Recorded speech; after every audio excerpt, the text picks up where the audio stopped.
My name is Gil Robertson, president of the African American Film Critics Association. Today, we're thrilled to have the esteemed director Malcolm Lee, along with the very lovely Chloe Bailey, the stars of the upcoming Universal Peacock film Strung. We're going to kick things off by introducing you to the AAFCA members on the call today, starting with Evan Jackson in Los Angeles. Kim Singleton in New York, New York. Mercedes Springer in Atlanta, Georgia. Michael Sewell in Washington, D.C. Nick Hamilton in Los Angeles. Tamara J. in New Jersey. Dana Abercrombie in New York, New York. And Mr. Anthony also in New York City. And of course, the great Kim Singleton in New York as well. Hey, Kim. I'm going to let you guys do what you do so well, and I'll see you on the other side.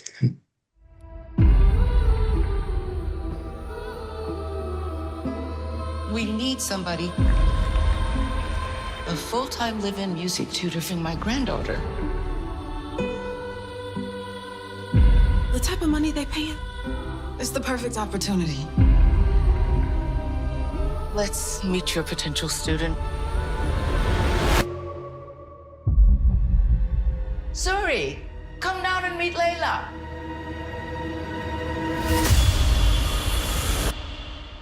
The Zulu believe if you die in your dreams, you die in real life. Be careful what you dream. The career's more escape when you in your prime. That paper baby, my face on the dotted line. That type of money makes people act crazy. Something is wrong in that house. Just want a piece of mind. You ever been choked during sex? It's like always when you in your prime. It's the best orgasm you'll ever have. I've been focused on the future, never on right now.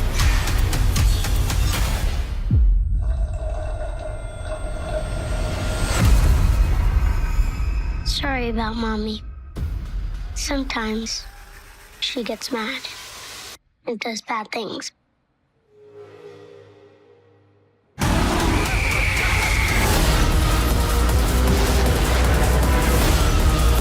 I worry about Suri. We don't pay you to worry. What did you find? Someone has to find out. Why would you do that to me? You're sick!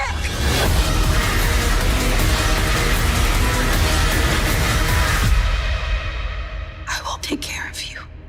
I don't need help, but I think you will.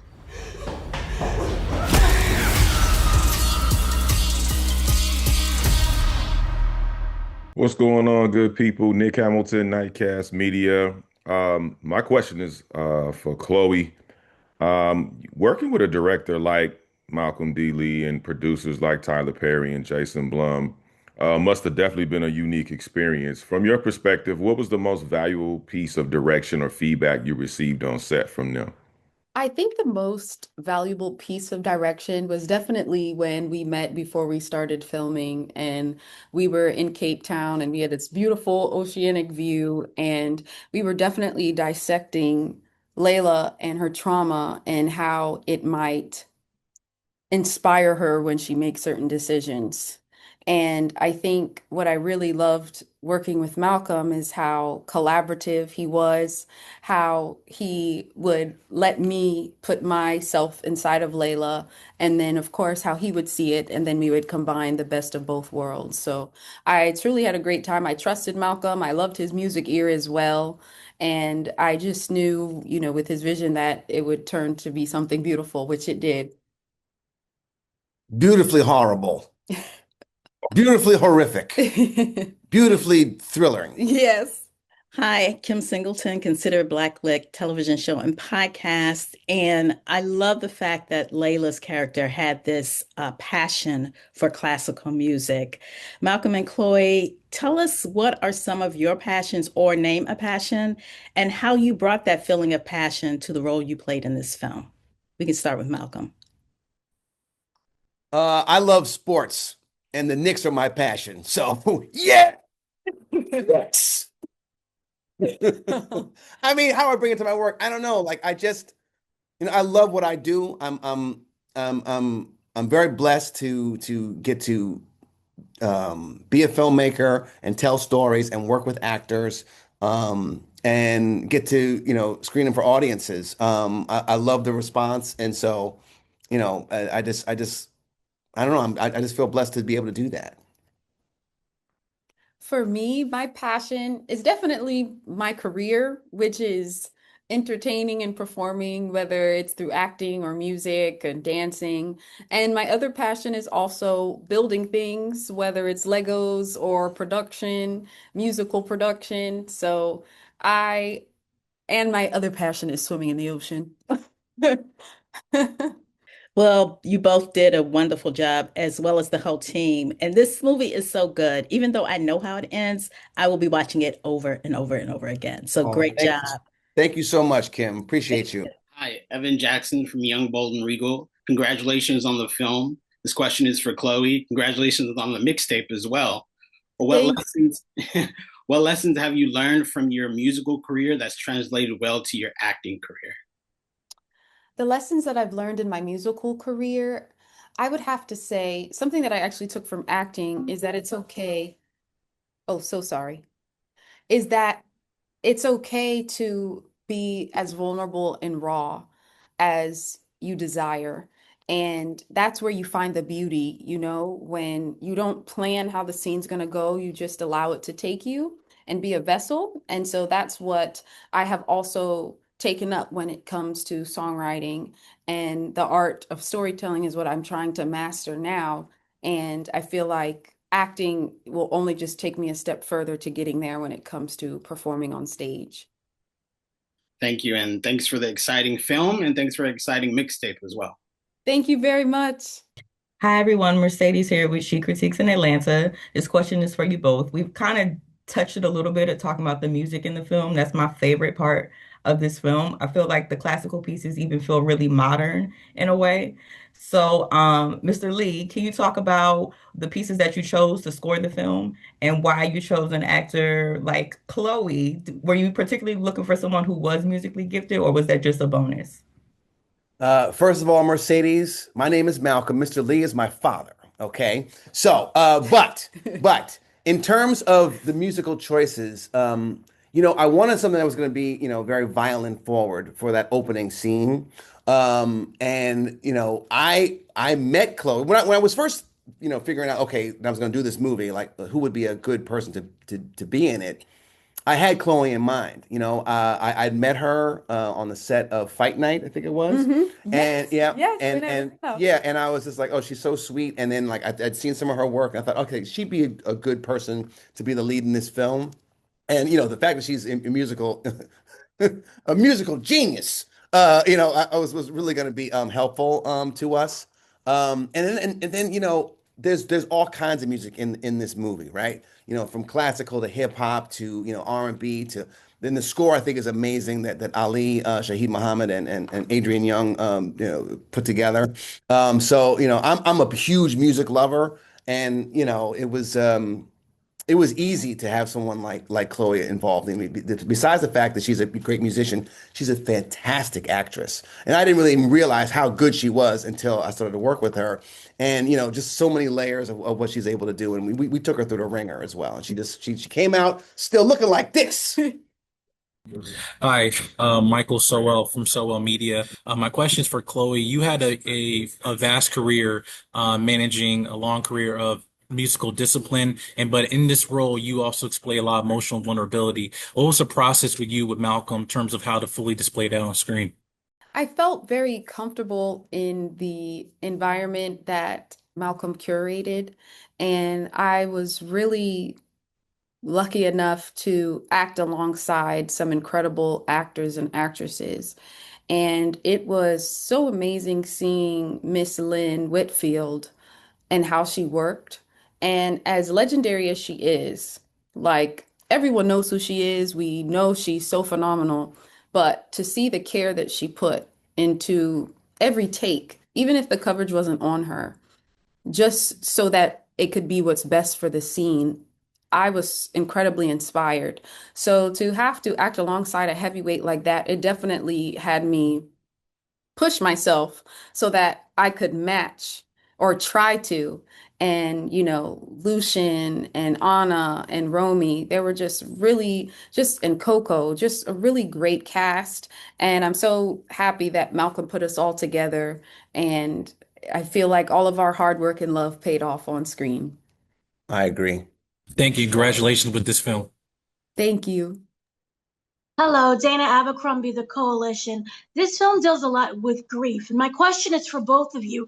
Can you talk about how working through the process of grief within this film, highlighting the moments of the importance of it and how this family helps to not trigger it, but more of, well, gets her through it in a way? Yeah, thank you for the question. I think that, I think that was one of the things that drew me to the film, that it wasn't just, oh, slasher for slasher. There's actually some layers, to these characters, and that they're all dealing with grief and trauma in some way, particularly Layla, particularly Zuri, and particularly what is Anna's character's name? Oh my gosh, I can't even think of it. Imani. Thank you. Imani is dealing with trauma as well. And so like, I that's what it was we're able to kind of hide the ball a little bit about what's really going on, about all the masks that people are wearing, all the trauma that they're dealing with. And, I think that that's something that it fuels character, fuels with people's decisions, in many different ways throughout the entirety of the film. So, I'm glad that you noticed that, and something that we really wanted to work on, and we certainly, I know I talked about it with all the cast, particularly with Chloe, about how what might inform your character. Mm-hmm. Please expound upon that if you like. Of course, I would love to. I think trauma definitely shapes who we are and what we become. And we might not realize it until it's too late, or we are placed in situations where we're in a fight or flight mode. And I feel that Layla used her music as a distraction from grieving her sister. And she was throwing herself in her work and her work. And it was to the point where it wasn't very healthy, where Coco, as you see in the film, she's like, come on, girl, like, let's try to have some fun. Instead of making it too serious or like she was forcing her to anything, she's like, let's have some fun, find a man, that's how we're going to get you out of this. But I think what's important to learn is that any external devices or vices won't pull us out of the trauma. It all is internal work. And I feel like living in this house, Layla is forced to work through her problems and her grief of her younger sister, because she meets the incredible little girl played by Romy, and she realizes how much she reminds her of her little sister. She, even with her allergic reaction, it reminds her of her sister's asthma attack, which was the way that she passed. And because she doesn't want to lose someone who is like her sister again, in turn lose her sister again, she keeps herself in a very dangerous position so that she could protect this little girl, which she couldn't do with her younger sister. Well said, Chloe. Thank you very much. Well said indeed. Thank you both. Hey, good afternoon. Anthony with the movie blog. This movie has this really seductive visual language where it's like you're watching it and the beauty lowers your guard before it gets dangerous, from the home, the fashion, everything. What emotional reaction for both of you did you guys want the audience to have when you were building this world and you were building this performance? Like, how did that guide the way that you approach making this movie with that beauty? I think that's part of what the script demonstrated to me, and that I wanted, the seduction is a huge part of, the fabric of the film. And that, so you want to surround, this character like Layla, who doesn't have money. She doesn't come from money. She doesn't come from means. And she's a hard worker, and like, she's the true American story, right? Like, hey, like, you work hard, you get somewhere, but the American dream is like this, something that's almost unattainable. So yeah, like, so we wanted that house to be opulent and beautiful, and all the clothes and the jewelry and the trappings and everything else to seduce her in that way. And then the beauty of Marcus and everyone else to like say like, hey, don't you want this? Just come hither, right? And so like that was intentional. I remember when we were scouting for the house, for instance, we saw a number of houses that were Blumhouse houses. And I was like, no, no, no, no, no. That ain't the house. Black folks ain't gonna live in a house like that, number one. Right. And it looks too creepy. We don't want to like, foreshadow the creepiness of this story. We want to make sure that it's loving and seductive and like and opulent and like aspirational and all these things. And something that Layla said, oh, I can see myself here and I want this. So yeah, it was all very, very intentional in what we were doing in the storytelling. I would have to agree. Thank you. Thank you so much. Nixon 5. Yes. Yes. Tell it. Repeat that. Yes. All summer long. Nixon 5. All summer Nixon long. 5, Thank baby. You. Tamara J. for Nora Online. My question is for both Malcolm and Chloe. You both are very intentional about the projects that you decide to take on. What is a message you hope, what's a conversation you hope viewers have in terms of healing and trauma?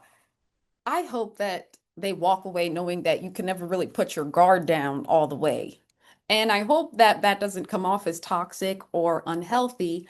But in order to fully protect ourselves, we have to set some sort of boundaries. And I think Layla's boundaries, she had none because one, she hadn't healed from a huge loss. Two, she saw a life that she had aspired to have and a man that she thought, okay, this could be my hero. And Layla just, she just got knocked off her tracks. So I would She got strung. Yes, she did. So I would have to say never get too comfortable to put your guard down, no matter the situation. I think for me, like it's always an interesting question. Like, what do you want artists to feel? I want them to have a good time, right? I want them and if they have great conversations about like, oh, well, this is what I would have done and why you would do certain things and da da da da. That's all great. Like I want people to talk about it and hopefully in positive ways that they say it's got good word of mouth and all that kind of thing. That's what I want first and foremost, that people are entertained and that they see themselves reflected in it. That it's not just like a thriller for thrilling's sake. That there's some layers to this movie and that they'll recommend it to their friends and their enemies. Nick Hamilton, Nightcast Media. My question is for Malcolm. You obviously quarterback this project, and you always have an array of such wonderful talent. We talk about Chloe and Lynn Whitfield and Coco and countless others on this project. But as specific to Chloe's performance as Layla, it contains a lot of internal tension. What directing choices did you use to help invoke that internal turmoil on screen? Well, as I do with all my actors when I first meet with them, particularly my leads, we have a lot of conversations about character and subtext, and so I ask a lot of questions of what she thinks, why would Layla make this choice, and then she'll give me her feedback and we discuss it. So we'll do a lot of that discussion. I have, extensive rehearsals as much as I can with all the actors to make sure that they're fully informed with how I see this story unfolding. And then of course they bring their own, magic to it. And I will say again with Chloe, she's a tremendous talent and had so much to do in this movie. Like, and she was tireless. They were tired, but she got a little bit like, oh my God. But she would always like, all right, let's go. Take 2, take 8, whatever, let's go. And she's tremendous in terms of the depth of character, like what the emotions she had to deal with, with hearing Noah, hearing the plot of the movie, and being physical, both, in a love for lovemaking and also for the violence that has to happen in the movie as well. So she's I could not say enough about her. She did a tremendous job, and she took my direction. She was very open, and that's the main thing. We have to trust one another. when we get to the set. I must say, phenomenal work for you both and the entire cast. Congratulations. And congrats on your Knicks too, man. One element of the film that really was intense for me was the mask that Zuri wore. I mean, it just took everything to another level for me. Malcolm, talk about the significance of the mask that Zuri wore and, what went into the design of it. Oh, thank you. That's a great question. So with the mask, it had a lot of different African country influences, and it really came from her dad's character, who played by Partisan Fontaine. He plays RGB in the movie, who was very influenced by African culture, and a myriad of different countries. So like we wanted to make sure that the mask, had it was simple in its design. With the white faces, also it talks about a lot about like mourning. Want to have the very big full lips on it as well. And it just, and we did not want the mouth to be able to be seen. So that increases the creep factor, and we wanted the eye holes to be seen as well. And it took, you believe it or not, as simple as that design is, it's very, very effective. And we looked at a lot of different masks from a lot of different countries, and before we said, okay, like this is the kind of mask that RGB would have had designed for his daughter to be on her wall, to be a protection for her. And that the fact that she wore it was just like, yeah, it is super creepy. And then Romy's got this great head of hair that sprouts out from the mask, which makes it like, her hair is so beautiful, but it's also like, a little bit like, oh wow, like that's it's eye catching, it's arresting. So it was all very, very effective, particularly against her beautiful dark brown skin, and that white face and those dark lips were just like, it provides a really great contrast. So I'm glad people are very creeped out by it. Yes, very effective. Thank you. Hi, Evan Jackson of Young, Bold, and Regal again. The question for both of you is, how did this film set, how is it different and special to you from your other projects that you've done? This project definitely stretched me and challenged me in a way that I will take with me forever, further into my career. I remember even before we started filming, Malcolm was like, okay, it's gonna be a lot. It's like, I can handle a lot. I got this. What do you mean? I got this. I'm like, you don't know me. I'm a workaholic. Let you bring me down. She's short. Whoa, let me do it. Oh, some days I'm help me Jesus, help me Jesus. So, this definitely taught me that I'm stronger than I thought. And of course, working with Malcolm and Miss Lynn, there are so many nuggets and pieces that I will keep with me forever, that I feel has made me a better actress from when I started the film till after.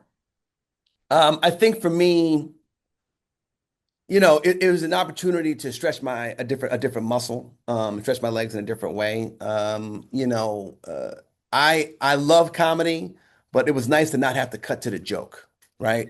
It was nice to be in a film that I could just establish a world and a rhythm that's different than a comedy, or different than a romantic drama. And so I think it's easily one of the sexiest movies I've ever done. So I love that, because I'm sexy, and I'm kind of like, oh God, all right. I'm very awkward when it comes to it. And then, but Chloe and Lucien were such great, scene partners and collaborators on that. So that was great. And then just the opportunity to again, stretch a different muscle was fantastic. Particularly when I got to work with largely with the same team I worked with before. My DP, my production designer, my editor. We all knew we were doing something different on this one, but we all kind of said, okay, the core stayed the same. Yeah. We accepted the challenge of what we wanted to do. Let's do something that feels like Adrian Lyne or Hitchcock or what have you, and to try to bring that to the fore. Yeah, thank you. And hopefully next for you is a Knicks-inspired rom-com starring Chloe, maybe, right? Just throwing it out there. Like that. Like that. Mercedes with She Critiques again. I can't wait to see what social media does with this film because we got a lot of twists and turns. So, they'll have fun with it. But in terms for you, Malcolm, I know you said in a previous interview that you're very strategic about when you release movies and keeping your finger kind of on the pulse. So why do you think this is the perfect time for Strung? Why Strung and why right now? Listen, I think that these kinds of movies, these thrillers, these horror movies, people they're a little bit evergreen. People really want to, be in a situation where they're scared. I don't know why people want to be scared of the movie. Like that's not really something I enjoy. But I think it's a right time for it. People want to see themselves in these types of movies, and I think it's a great opportunity for Black filmmakers in particular to do a wide variety of genres. And so, with this cast that we put together, and this is one of the movies that's highly anticipated for the season. So I'm really looking forward to it. I mean, I didn't think we would necessarily get a summer release, but I'm all for it. There's usually a lot of big blockbusters in this time, but we're gonna be a nice little. We're gonna take our corner of the streaming audience, and hopefully they'll be swept up in it. Like you mentioned social media. I'm hoping that they'll just go crazy for it and really just talk about it. Yes, there are definitely moments they will go crazy about. Oh, no doubt. I wonder what you're thinking about. Don't tell them. Shh. Hi, sorry. Dana Abercrombie, the Coalition again. My question is for Chloe. We talked about masks and that she wears her music as a mask, really. So for Layla, who is she without her music? I think Layla doesn't know who she is without her music. I think that's why she gets so easily swept up in this whirlwind and this family, because when you don't stand for anything, you fall for everything. And that's exactly what she did. I definitely think through her connection with Zuri, she slowly starts to find herself again. But I think by the end of the movie, she still really doesn't have a full grasp on it yet, to be honest. But I think it's so funny. My editor, when we were working on the movie, he was saying I was like, because I was like, God, is this movie working? You're never sure until you put it in front of an audience, and then what you're working on and stuff. And he was like, this is a coming of age story, man. In a lot of ways. And I think that is true. I mean, I think Layla is trying to figure it out, trying to figure out who she is. I don't know that she made some questionable choices, but who doesn't make questionable choices as a young person, right? We don't have it all figured out, right away. We have to go through some things in order to figure out what's right and what's wrong and our moral compass. And particularly, she's dealing with so much trauma, from the death of her sister, that it's just how does she try to find her footing, right? Chloe, I really love the way that you play Layla. Like this performance, the way Layla gets drawn into this beautiful, seductive, almost inviting world, and then you find a way to show that her instincts kick in and she switches up. What did you draw inspiration from when showing that tension, showing that, what did you draw from in your performance to show that switch, to show that transition and bring that to life? For me, well, first of all, thank you very much. For me, in order for it to come from an honest place, I have to pull from an honest place. So, like Layla, if there were any traumas that I have had that I haven't healed from, I definitely pulled from there. With the love for Zuri, I pulled from my relationship with my sister because I'm the older sister. And all my life, I looked to her as if she was my little baby girl and wanting to protect her as much as I possibly could. I drew a lot from that, to be honest. And I drew a lot from being in the midst of individuals that I was scared to speak up around and finally finding my voice to protect myself. So I pulled a lot from there. My question is for both you, Chloe and Malcolm. In terms of symbolism outside of the mask, what do you feel is the most powerful piece of the film and why? Yeah, go ahead. For me, my favorite, where I feel is the most powerful, is at the end when Imani, Zuri, and Layla are all walking out together. And even though Layla and Imani had their differences when it came to a man, they all had a common ground of protecting the younger generation. And that was their main goal in making sure she was okay and protecting her. And for me, that was very powerful because they put their differences aside, that, it was messy and, drama filled and filled with lust. But in that moment, nothing else mattered but making sure that little girl was okay. Lee and Malcolm, thank you both for delivering a great summer movie. Oh, you're welcome. Thank you so much. We appreciate it. Thank you for Absolutely. On behalf of the world's largest group of Black film and TV critics, we thank you for joining us on this edition of AAFCA Roundtables. Have a great day. Thank you so much. Appreciate y'all.